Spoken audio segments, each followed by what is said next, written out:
Good day.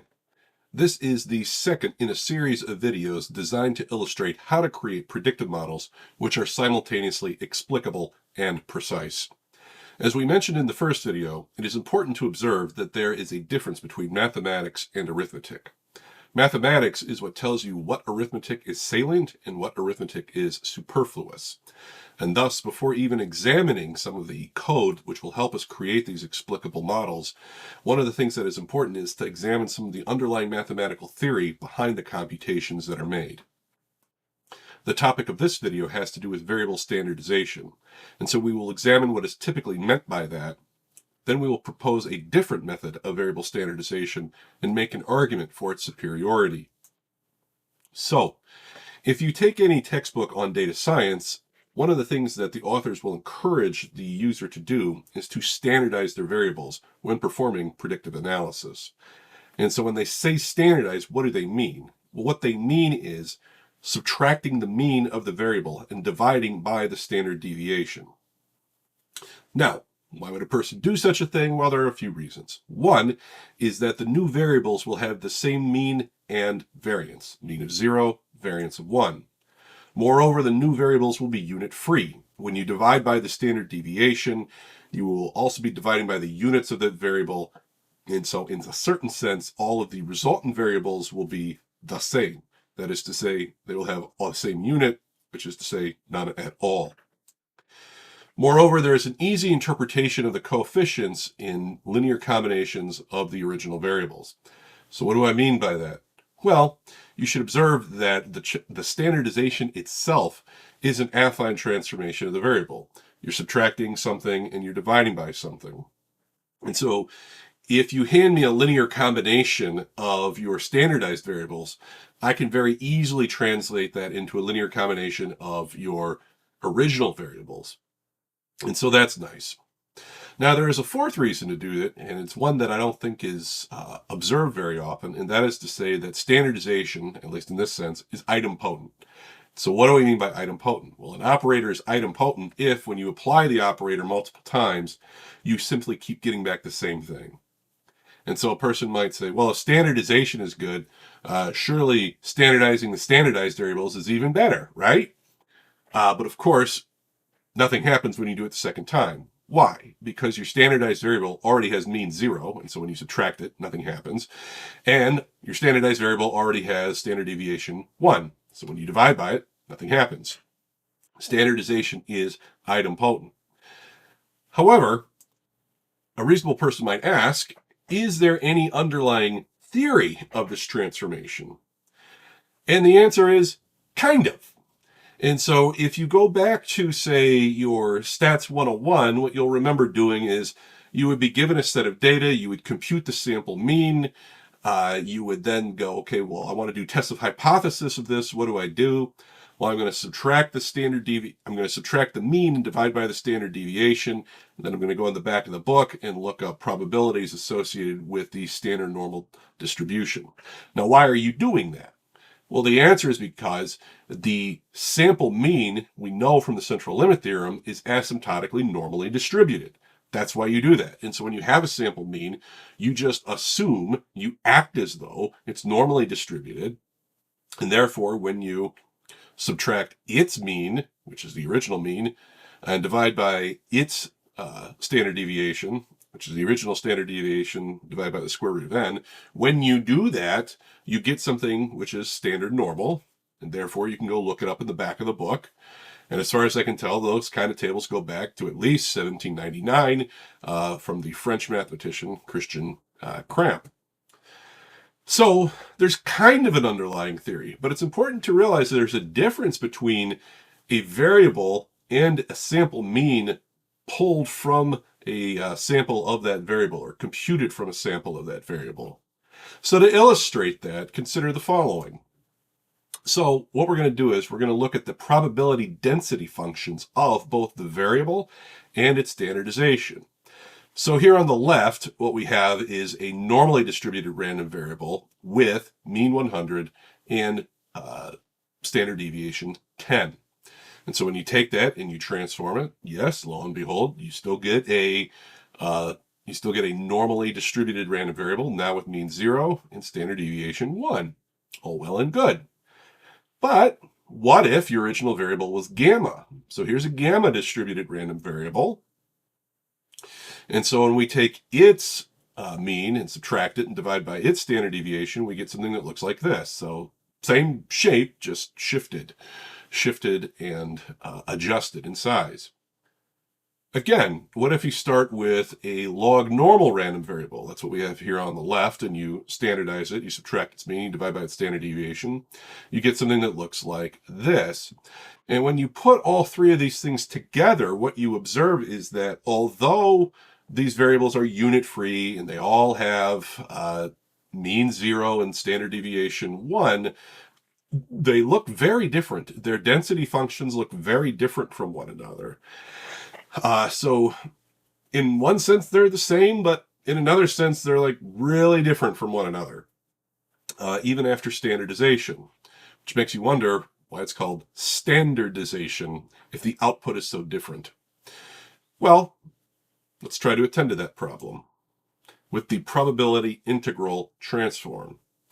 Now, the probability integral transform is something that's usually associated more in discussions of simulation, but we're going to use it for data analysis.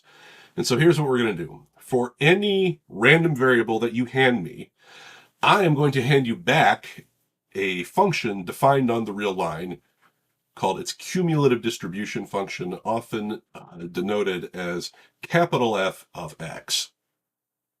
And so basically what you do is, how does this function work? Well, for any real value, little x, you just say, okay, well, what's the probability that my original variable is less than or equal to that? And so we're going to take this real valued function and we're going to compose it with the original variable. And so what's happening here? Well, the original random variable goes from your sample space into the real line, and its cumulative distribution function goes from the real line into the unit interval. And so we're simply going to compose the two to get a function, to get a random variable which goes from the sample space into the unit interval. Now, how does this look in practice? Well, let's take a simple example. So we're going to take a sort of the simplest or second simplest example you can think of, which is just a random variable that takes two values, one at 0, one at 1. But you can think of it maybe as a weighted coin. It takes the value 0 with probability 0.3, takes the value 1 with probability 0.7. And so the masses are indicated on this graph here. Here it is taking the value 0 with probability 0.3 and the value of 1 with probability 0.7. Okay, so what is its cumulative distribution function? Well, if you take any number less than 0 and you say, what's the probability that x takes this value or lower? Well, x only takes the value 0 and 1, so the answer is 0, and that's why you have this blue line at 0 up until 0. Between 0 and 1, inclusive and exclusive, if you say, what's the probability that x takes the value of 1.5 or less? Well, again, the values that x takes, 0.5 or less, the values that x takes are 0 and 1. So that's simply the probability that x equals 0. And so that's 0.3. And so the function takes the value 0.3 on the interval 0 to 1. Finally, if you take something 1 or larger and you say, what's the probability that x takes a value of something 1 or larger? The answer is, well, the only values that x takes are 0 and 1. So the probability that it takes something 1 or larger is 1. And that is why this function here is constant at 1. So that's that. So now we're going to compose the original variable, which takes two values, with its cumulative distribution function. And so how do we do this? Well, if x is equal to 0, then u sub x is equal to f sub x of 0. But we know what f sub x of 0 is. It's 0.3. Well, what if x is equal to 1? Well, okay, if x is equal to 1, u sub x equals f sub x of 1.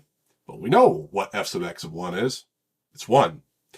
And so the original variable takes the values 0 and 1. The probability integral transform of it, u sub x, takes the values 0.3, and 1. And so this is what its probability masses look like. They're in red here. I kept the original variable on here as well. And so the probability integral transform u sub x takes the value 0.3 with probability 0.3 and 1 with probability 0.7. And so now, because it is a random variable, you can talk about its cumulative distribution function, and it looks like this. And so because it doesn't take any values less than 0.3, it's 0 up to 0.3, and it's 0.3 up until 1, which is its next value that it takes, and then it jumps to 1. It looks like this. And again, I included the graph of the original cumulative distribution function on here. So that's how the probability integral transform works on, say, the simplest case. So here's what we're going to do. For any variable in our modeling data, we are going to define u of x to be that variable composed with its cumulative distribution function. And now we're going to examine the results, and lo and behold, what happens? Well, if my original variable was normally distributed, when I transform it this way, what happens? Oh, I get a uniform distribution out of it. Well, isn't that nice? And here's my gamma. Well, when I use this transformation on my gamma random variable, what happens? Oh, I get a uniform distribution out of it. How about the log normal? Here's my log normal on the left. When I hit it with the probability integral transform, what happens? Oh, I get a uniform random variable. And in fact, you can prove that if your cumulative distribution function is continuous, then u sub x is uniformly distributed. So isn't that nice? Now, in a much clearer sense, everything is the same.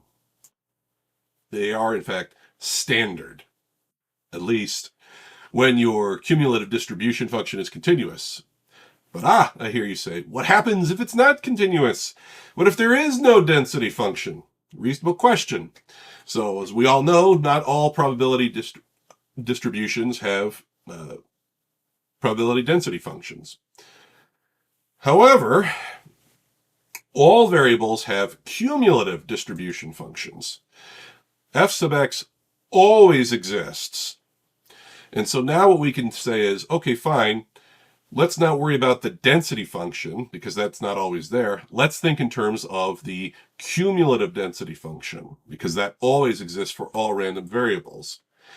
Well, it just so happens that when you consider the probability integral transform, the cumulative distribution function of your standardized variable, standardized in the sense of you've used the probability integral transform, it's not that your cumulative distribution function is going to equal the cumulative distribution function of a uniform random variable.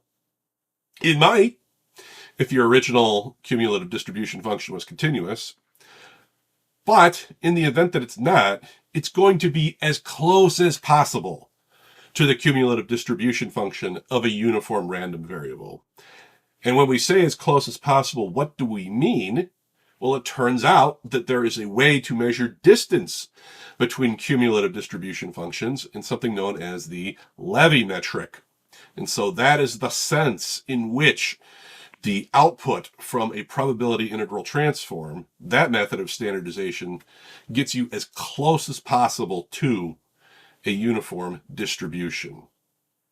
And so to compare then the two different methods of standardization, this is what happens when you look at the CDFs, the cumulative distribution functions of your normal, your gamma, your log normal, your binomial. I threw in a binomial because it does not have a continuous cumulative distribution function. This is a binomial which has 4 trials and a probability of success 0.25. Obviously, these things are all different from one another. They're active on different parts of the real line. But now if you compare this mess here with this here, well, here are the cumulative distribution functions of probability integral transformations.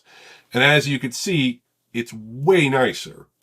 So the first 3, because they have continuous cumulative distribution functions, They all have the cumulative distribution function of a uniform random variable.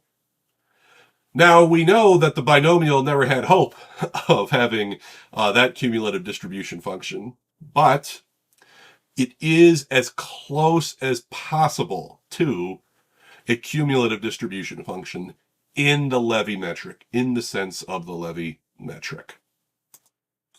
So, what are the properties of the probability integral transform? Well, again, the new variables are unit-free, so that matches up with the first standardization technique. But here's the key, is that the distributions of the output variables are either uniform or they're as close as you can get them to being uniform. This transformation is also idempotent. So if you apply it once and then you apply it again, you're going to get the same thing that you got the first time. And there's an easy translation because you can simply go back and forth relatively easily between the rank ordering of the value of the variable and the variable itself. And most importantly, there is an underlying theory of the transformation. And so this is what we are going to use when we do our data analysis. We are going to take all of our predictor variables and we are going to run them through the probability integral transform so that the output, the variables on which we model, are as close as possible to being uniformly distributed as one can possibly get. I hope you found this useful. If you have any questions, please place them in the comments.